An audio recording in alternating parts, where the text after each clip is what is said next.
Bonjour, ravie de vous retrouver.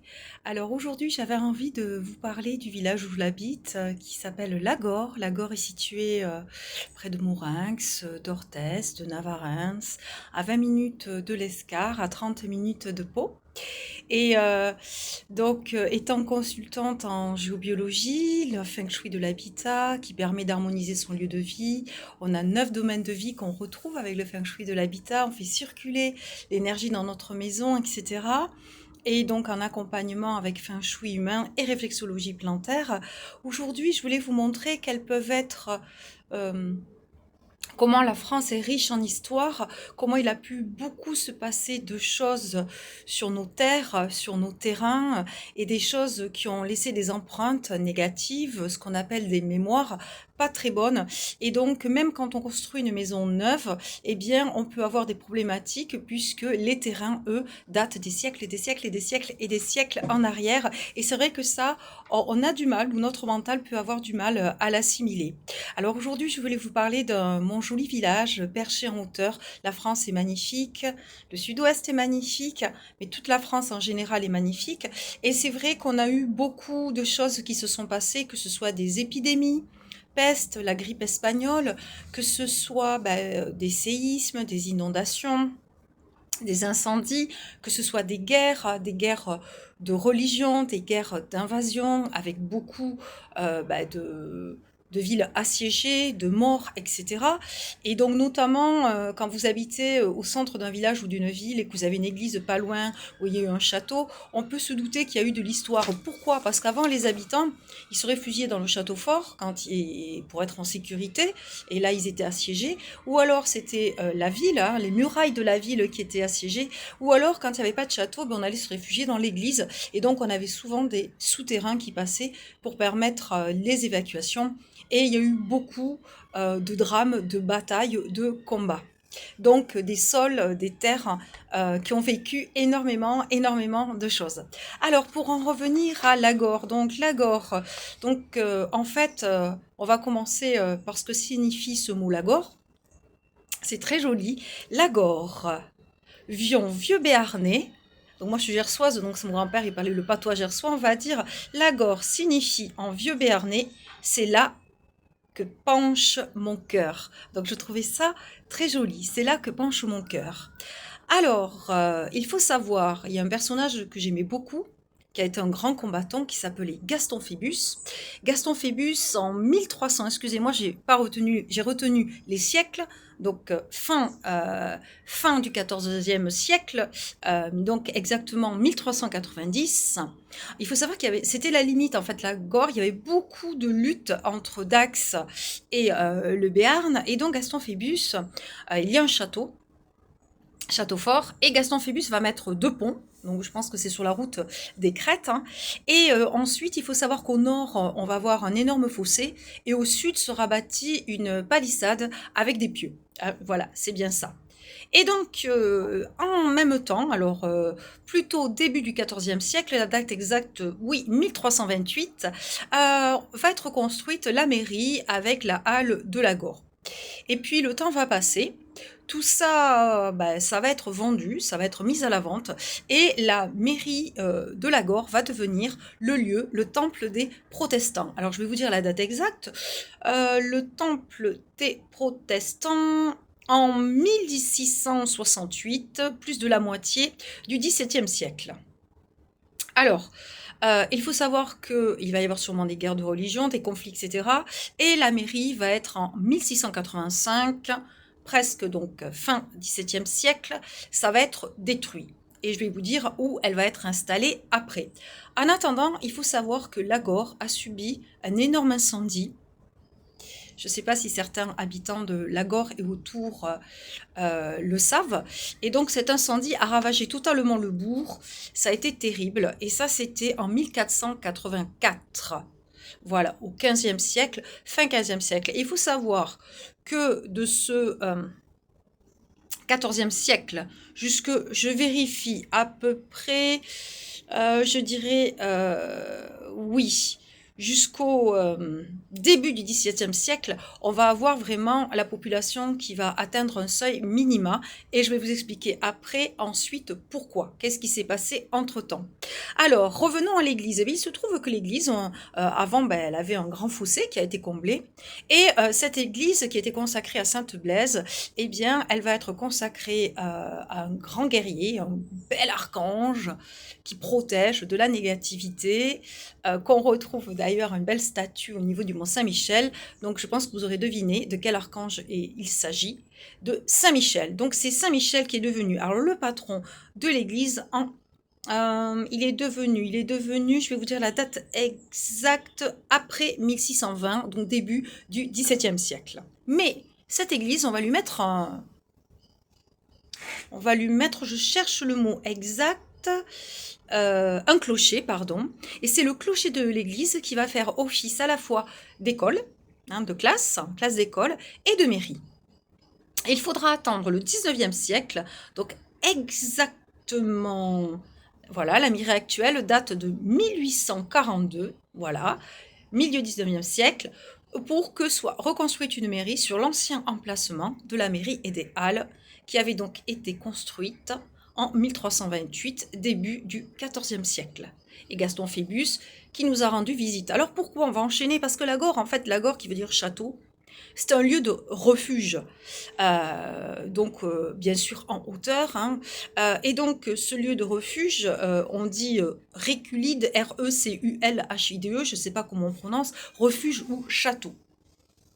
Fut aussi un centre de justice. Donc imaginez, parce qu'avant souvent les prisonniers, on les soumettait à la question, on les torturait à la roue, le feu, l'eau, etc. Donc ils avouaient, même s'ils n'étaient pas coupables, des fois ils n'avaient pas le choix, parce qu'il fallait pouvoir supporter la torture, et ensuite ils étaient jugés et bien sûr condamnés. Donc on se doute ce qui pouvait arriver. À l'échafaud, à la torture, tête tout coupée, on en passe des vertes et des pas mûres. De sacrées tortures, donc de sacrées mémoires également. Quant au château, ce premier château, où est-ce qu'il était? Alors moi, je l'ai pas trouvé. J'ai essayé de le localiser.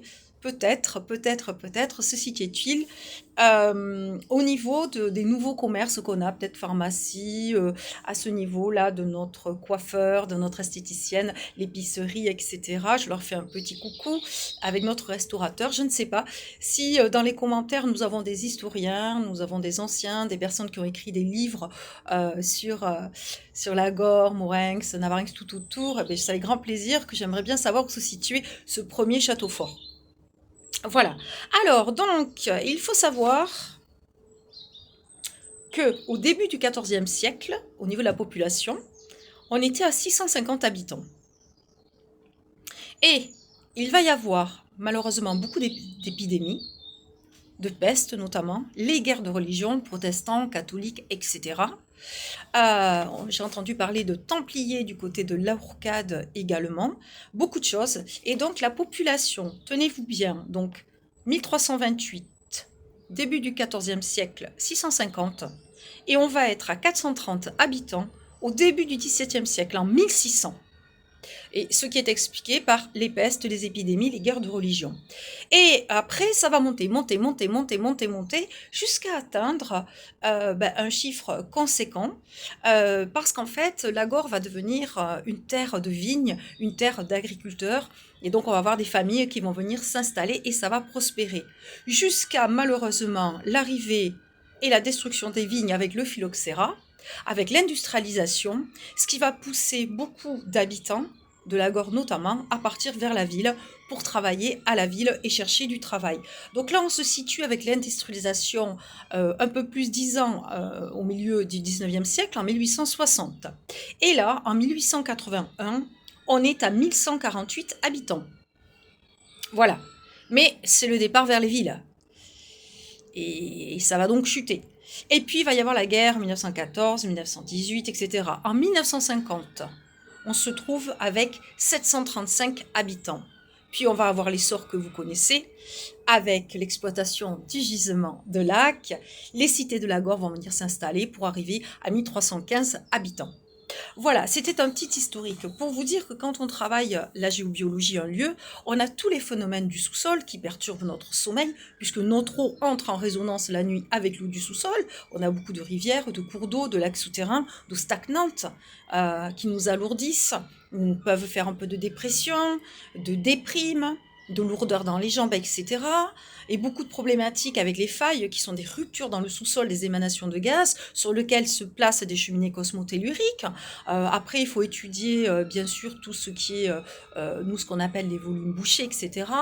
Et donc, on a tous ces phénomènes, la pollution électromagnétique avec nos animaux qui, malheureusement, maintenant, sont sensibles, puisque la pollution électromagnétique mêlée à l'influence de l'eau, ça fait pas bon ménage avec nos animaux de compagnie, les animaux en général, etc. Et que jusqu'en 1945-1950, nos anciens faisaient la géobiologie du lieu et ne s'occupaient pas par contre de tout ce qui était étable, les animaux, etc. Avant, les maisons, c'était une ou deux pièces.